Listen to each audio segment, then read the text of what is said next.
What's up, everybody? It's your boy Mastermind, and for those of you who are new to the channel, welcome. Feel free to like, comment, share, and subscribe, and hit the bell to be notified of all future videos. And of course, you can follow me on all my other socials. Those links are on the main page. It's no secret that many video games of yesteryear tried to predict the future, and the year 2020 was certainly no exception to that. But the question is, did retro games correctly predict the year 2020? That's what we're here to take a look at. So as we all know, 2020 started off just like any other year, but then of course things changed rapidly. There was this whole COVID-19 pandemic. Okay, whoever you are, I need you to give me 5 feet, or I'm gonna pluck you in your throat. People were buying up all the toilet paper in the world. Okay, let's see here. Toilet paper, toilet paper, toilet paper, toilet paper. And of course, most people were staying at home with lots of free time on their hands. Now, surprisingly, there's not a whole lot of retro titles that were either set in the year 2020 or had 2020 in the title.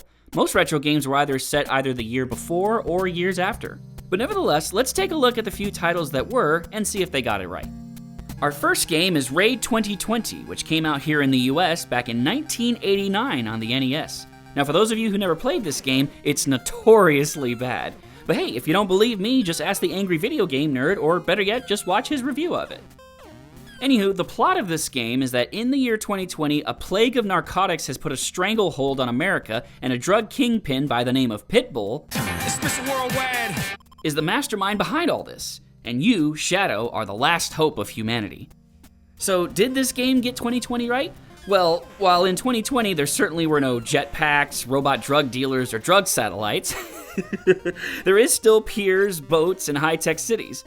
Also, it did get the part right about drugs. See, according to several online sources, 2020 was one of the deadliest years in drug history due to increased overdoses for things like meth, cocaine, and fentanyl.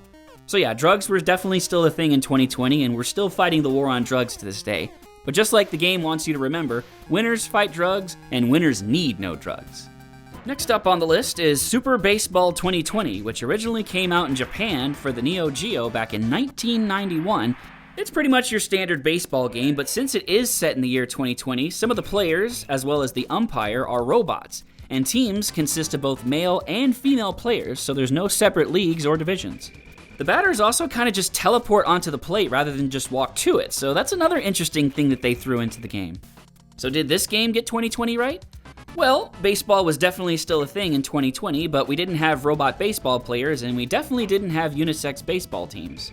Also, we don't have teleporting devices to take players from the dugout onto the field, so yeah. This game didn't quite get 2020 right, but it is fun to see what it could have been like. And the final game on our list is one of my personal favorites, Teenage Mutant Ninja Turtles: Turtles in Time.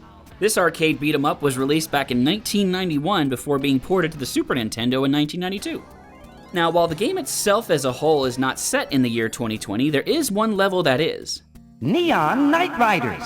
So did this level at least get 2020 right? Well, in 2020 we did have hovercrafts, but they definitely were not used on major highways or streets. We also didn't have roads in the sky that were only partially built that you needed these hovercrafts to ride in order to float above them. But what they did get right is that we still had mega cities that were covered in dazzling lights, and of course Ninja Turtles were still popular and present in 2020, and they still are to this day. So there you have it. So did retro games correctly predict 2020? Kinda, but not really. Some parts they did get right, some parts not. But what's important is, during such a tough time in that year, video games were there to keep us company and continue to still be around to this day. So as they say, where things go from here, we'll just have to wait and see. Well, if you enjoyed this video, please give it a like, comment, share, and subscribe. Until next time, this is your boy Mastermind saying I love you all, and I hope you have a blessed day. See you till next time.